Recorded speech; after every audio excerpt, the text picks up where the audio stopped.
இது உங்கள் zone kitchen. இன்றைக்கி நம்ம என்ன பார்க்க போகிறோன்னா அதிரசம் எப்படி செய்கிறதுன்னு பார்க்கலாங்க. வாங்க வீடியோக்குள்ள.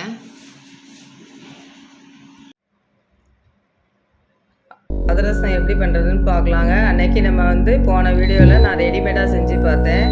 இப்போ நம்ம மாவு அரைச்சி நம்ம பாகு காய்ச்சி செஞ்சு செய்யலான்னு ரெடி பண்ணி வச்சுருக்கேங்க.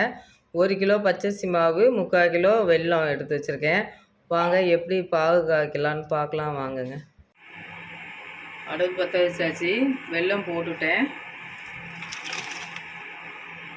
வெல்லம் முழுகிற அளவு தண்ணி ஊற்றிருக்கேன்.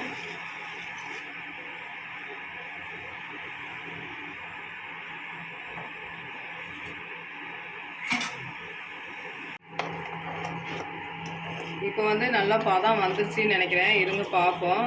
நம்மளுக்கு இது ஒரு கம்பி பதம் அப்படிலாம் தேவையில்லை. இப்போ நம்ம வந்துருச்சான்னு பார்ப்போம். இந்த தண்ணியில் ஒரு பாத்திரத்தில் நம்ம ஊற்றி பார்க்கலாம். இப்போ ஊற்றியாச்சு. இங்கே வருங்க, இந்த பதம் வந்துட்டு இனிமேல் நம்ம ஸ்டவ் ஆஃப் பண்ணிடலாம். இந்த மாதிரி வரணும். இந்த மாதிரி வந்துட்டுனா பக்குவம் வந்துட்டுன்னு அர்த்தம். ஏலக்காய் கொஞ்சம் போட்டுடலாம். நல்லெண்ணெய் ஒரு 50 கிராம் ஊற்றிக்கலாம். நல்லெண்ணெய் எதுக்காக ஊற்றுறோன்னா நம்மளுக்கு இறுகாமல் இருக்கிறதுக்காக ஊற்றுறோம்.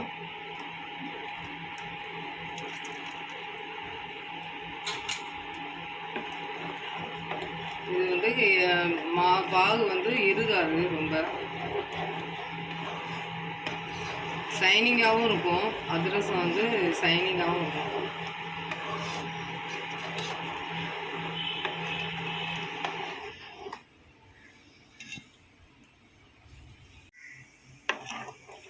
இப்போ நம்ம மாவு போட்டு கிண்டிக்கலாம்.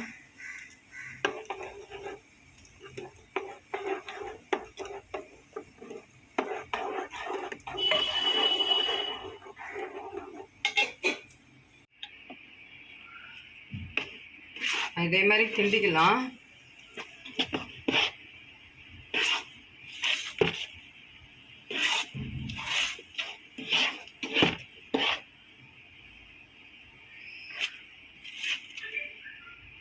இந்த மாதிரி கிண்டி வந்துடுச்சு. இன்னும் நம்ம நெய் ஊற்றிக்கலாம். இந்த மாதிரி வந்துடுச்சு. இப்போ நம்ம நெய் சேர்த்துக்கலாம்.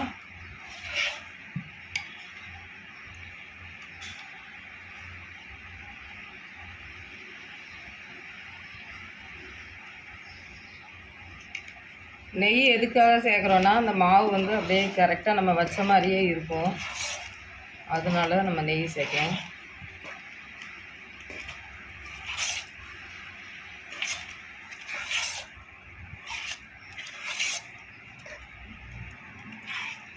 இது நம்ம நாளைக்கு நம்ம எடுத்துடலாம்.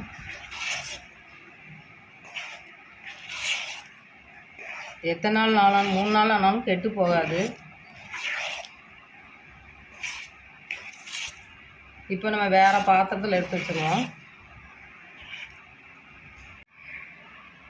இதே மாதிரி நம்ம வேறு பாத்திரத்தில் நான் ஊற்றிட்டேன். இதே மாதிரி நீங்கள் நல்லா இதே மாதிரி கொஞ்சம்னா நெய் மேலே ஊற்றிருக்கேன்.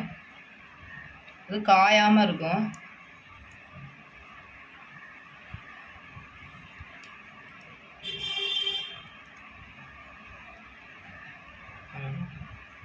இதை நம்ம கொஞ்சம் ஆறணும்னா மூடி வச்சிடலாம். இந்த நெய் மிதக்கிற மாதிரி இருக்கு பாருங்க. The next day. அடுப்பில் பாத்திரம் வச்சு எண்ணெய் ஊற்றி வச்சு இப்போ நம்ம அதிரசம் போட்டு எடுத்துடலாம். எடுத்து இப்படி போட்டுடலாம். இதே மாதிரி எல்லாத்தையும் எடுத்து போட்டுடலாம்.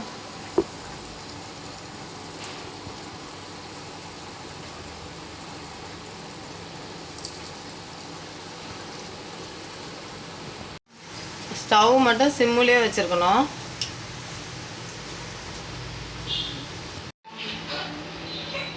இப்போ நம்ம திருப்பி போட்டுடலாம்.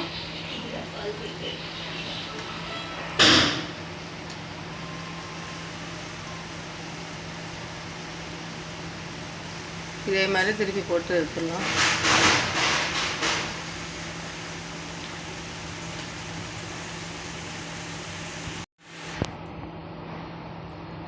இப்போ நம்ம எடுத்துடலாம்.